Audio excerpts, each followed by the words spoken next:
Hello there. I'm Scotty. You're not. We're back with the Remake-A-Thon, and we're looking at Dr. Dolittle from 1998, star Eddie Murphy. That's right. And,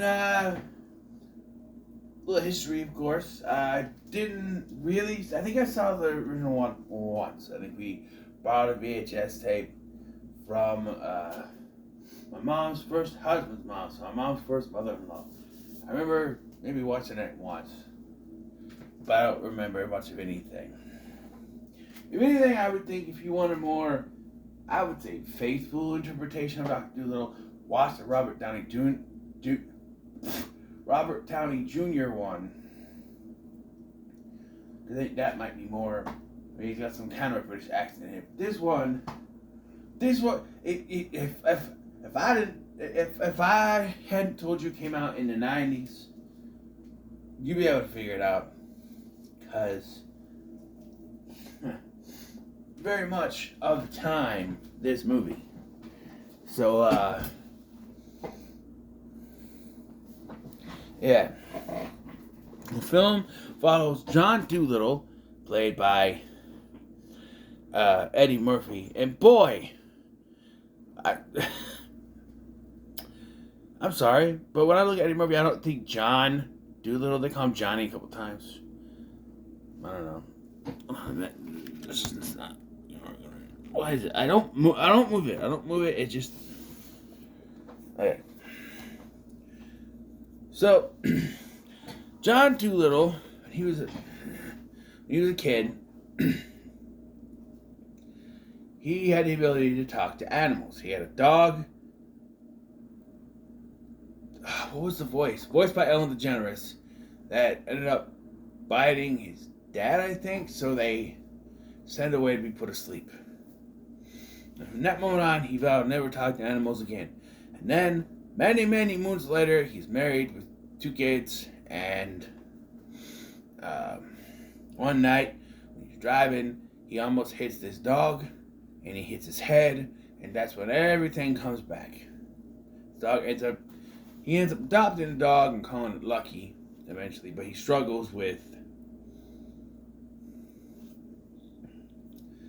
this, now being able to talk to animals because he repressed it, he forgot. Okay, so I had some issues with this movie. So the actress who plays his wife was Tracy from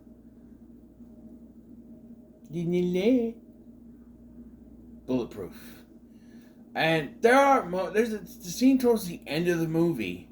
I don't know what performance she's trying to convey, but I get evil Tracy vibes from the look she has on her face. I'm sorry. She has this steady evil look on her face for almost the entire film. I don't know. And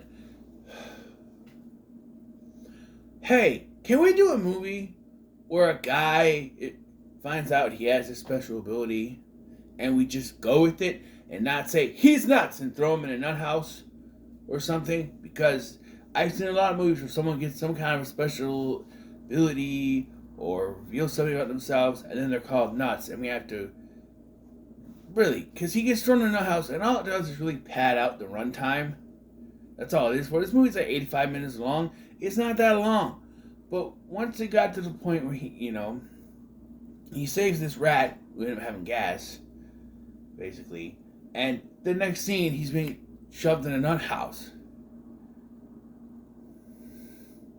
And they don't believe he could talk to animals, despite the fact that he was having a conversation with one of the rats.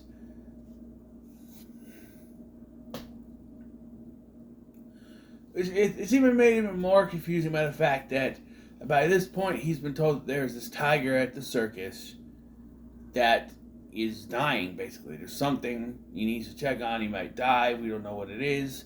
But now they chose, after he's found out about this information, to then... That's what it feels like. It feels like that they needed to pad the runtime because they didn't have enough. So they added the subplot of him going to the nut house and just threw it in the middle of editing it. And because it doesn't really fit. Because it's like, oh, he finds out, We have to go see the tiger. He needs help. Okay, I'll do that. Just a little bit. And then he saves the rat and throws it in a nut house. And we distract away from the tiger for now. And then we go back to it again. And like he gets out. And immediately they go and they get the tiger. You know. And then we get that conclusion in the climax. And I have another issue. Okay? So at the end of the film, like, don't know what they're trying to do with his wife, okay? Because she's standing there and she's like, I don't know why he keeps doing this. So he can't talk to animals when he's clearly having a conversation with the fucking tiger that he's doing the procedure on. He knows what he has to look for, and now, almost the end of the film, does John's dad say, oh, he can talk to animals. Had it since he was a kid. Where the hell were you the entire goddamn movie? I mean, come on. I know that he repressed it, but I felt like maybe in the writing process, once he realized that he could talk to animals, the memories he repressed would come back, right? And so, hey, you don't believe I can talk to animals? Ask my father. Although, you know, writers have to pad out things, they would just had him deny it until he realized the error of his ways. Because the way writers write movies, they write it so that you can have the plot go as far as you can. And if his dad had admitted early on that he could talk to animals, we wouldn't have any resistance, and the movie would just flow. And we'd be on earlier than this. And there are several scenes early on in the film of him realizing, I hurt my head when I did that. It's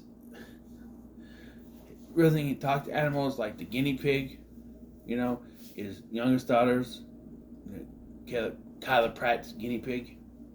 Right. By the way, Kyla Pratt and Raven-Symoné. I knew Kyla Pratt was in this because she ends up being the one that kind of carries on his gift, even though that's not who they tease at the end of the second one. Okay, so growing up, we rented this one and I watched it, and then we had the second. I had the second one on VHS. It's either mine or my sister's, but I ended up with the VHSs, so I still have it somewhere. Whether or not it works is beyond me, but I don't have a VCR anyway. But anyway, so. Yeah, and at the end of that film, it's revealed that Shanice, Raven-Symoné's character, spoiler alert, by the way, has the abilities. Well, when it was time to do the third one, both Eddie Murphy and Raven-Symoné said, well, bye. And so Kyla Pratt was given the gift, even though she wasn't the one dictated. And in that film, they wrote out John by saying he's on a business trip for the movie. Yeah. Well, wait. I was looking up stuff. The actress who plays the mom was back for 2 more movies. Resting evil face wife. Also, I hate Peter Boyle in this movie. He's this businessman who wants to buy this practice for some reason. And when he comes in, right? They have this kiss-ass guy named Mark, played by Oliver Pratt. Richard Schiff grows some balls, punches him in the face, and he's going to help him out with the tiger. And as they're using him as a way to get to the emergency room, they say, oh, we have to go, Mark broke his nose. And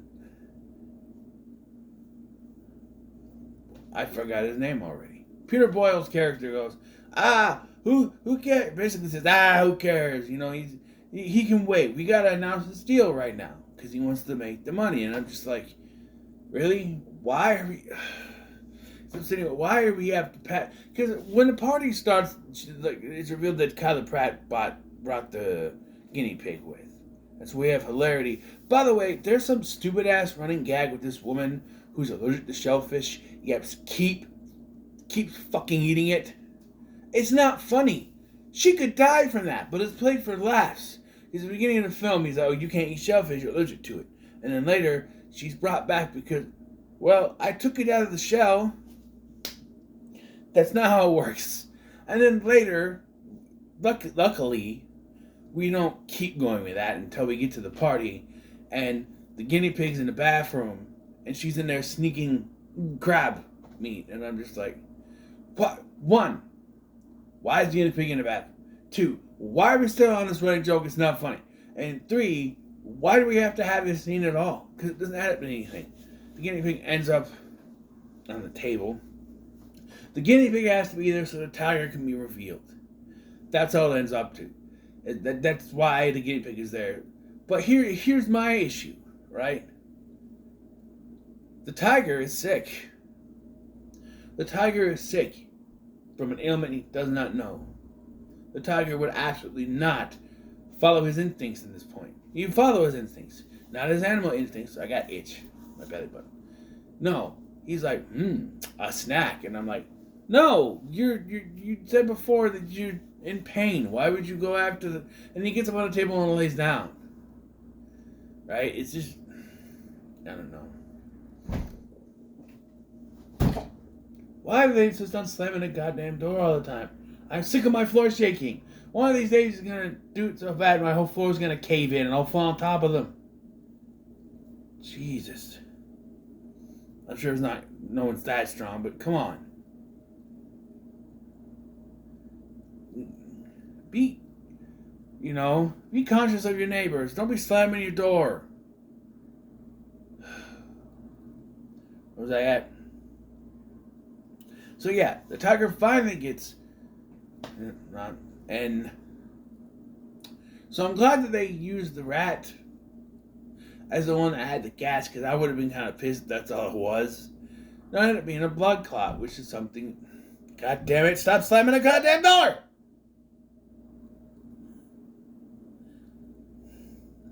It's pissing me off. It pisses me off so bad. Anyway. As a blood clot, they fix it, which I guess you can do.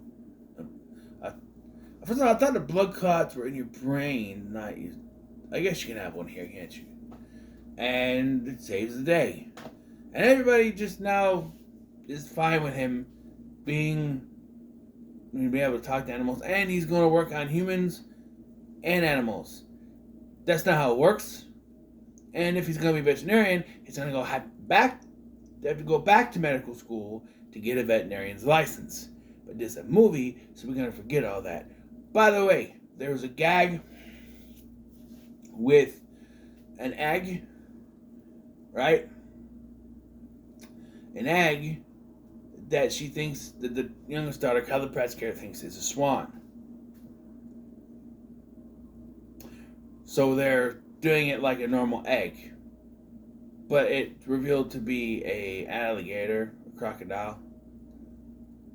Those are cold-blooded. They need to be in cold places, not in the water, not in heat, right? Is that what it is? I'm not exactly sure. It might be opposite. Cold-blooded, he's hot. I don't know. We're hot-blooded. Hot-blooded. But it's just like, I don't know. But that's just the reveal at the end, right? By the way, I was also confused because there are scenes where Lucky, voiced by Norm Macdonald, is in the same scenes with the tiger, which is voiced by Albert Brooks. And they sound so similar, I kept forgetting which one was talking and who was which. I'm serious. It was confusing. First I thought Norm Macdonald was doing both. I mean, he's not doing both. No, I thought it was Albert Brooks. But they sound too similar. I mean, if Albert Brooks was doing his Marlin from Finding Nemo voice, it's like, you're trying to speak to me, I know it. Instead of doing normal, I'm Albert Brooks and I sound just like a Norm Macdonald. It just doesn't work. I have the tiger voiced like Christopher Walken. Now, the tiger. Some food. My tummy hurts. By the way, somehow, tiger got all the way to the top of a building is going to jump off, commit suicide. And John's brilliant speech to him, they're trying to figure out, who's name one tiger that people like. And they're like, well, Tony. not the serial tiger. What about Rocky? Rocky 3, right? It's the eye of the tiger, right? Rocky, he's not doing so good. So Apollo Creed plays him the song Eye of the Tiger, and he whips Mr. T's ass. I'm like, that's not exactly how it went, but the Eye of the Tiger actually plays at the beginning of the movie, and later, I don't know. That's not exactly how the movie went, but yeah, I guess. Is that see? Hold on. Yeah, 15. There was like a smooch or something. Smudge or something. No. And there's like way too many gags. So there's a moment, okay, that had me going, what the hell is even going on? He wakes up in the middle of the night. His wife is sleeping. He wakes up in the middle of the night and he sees all these animals in his house. And then instead of kicking them out, he starts to be a doctor and help treat them. Even doing marriage counseling for two pigeons, which is not the again, that kind of doctorate you need to study psychiatry to do. One doctor cannot do everything. Just because I'm a doctor don't mean I can be a dentist, a psychiatrist, a veterinarian. No, that's not how it works. You can't just say he's a doctor. You can do any of that stuff. No, that's not how a doctorate works. You have a specific. He's a medical doctor. That's what he went to school for. Medical doctor, not a veterinarian, not a dentist, not a psychiatrist or psychiatrist. If you know the Lucy. Just come on. No, it doesn't. It doesn't work that way. I know it is. Sorry. But I thought Eddie Murphy was good. You know, his wife will forever scare me with her resting evil face. But I thought it was a decent performance. Of course, the movie's not supposed to be taken very seriously. It is a comedy after all. And to that, it works. There's some things don't, like the whole... Chris Rock, by the way, plays Rodney, the guinea pig. I need to do a little dance, make a little love, down and up. But I like Norm Macdonald as Lucky, the dog. You know, I do like the conversation. Well, what's your name? I don't have a name.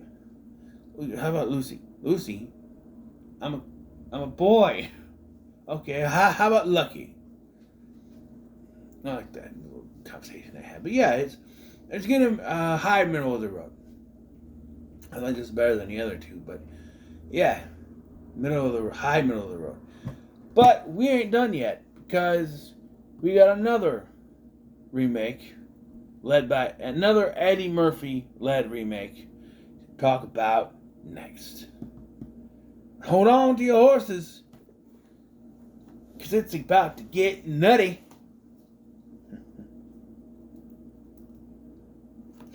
Thank you for watching. So what are your thoughts on Dr. Dolittle? In the comments, don't forget to like, share, and subscribe. Thanks for watching. I've been Scotty and Hickey Lee.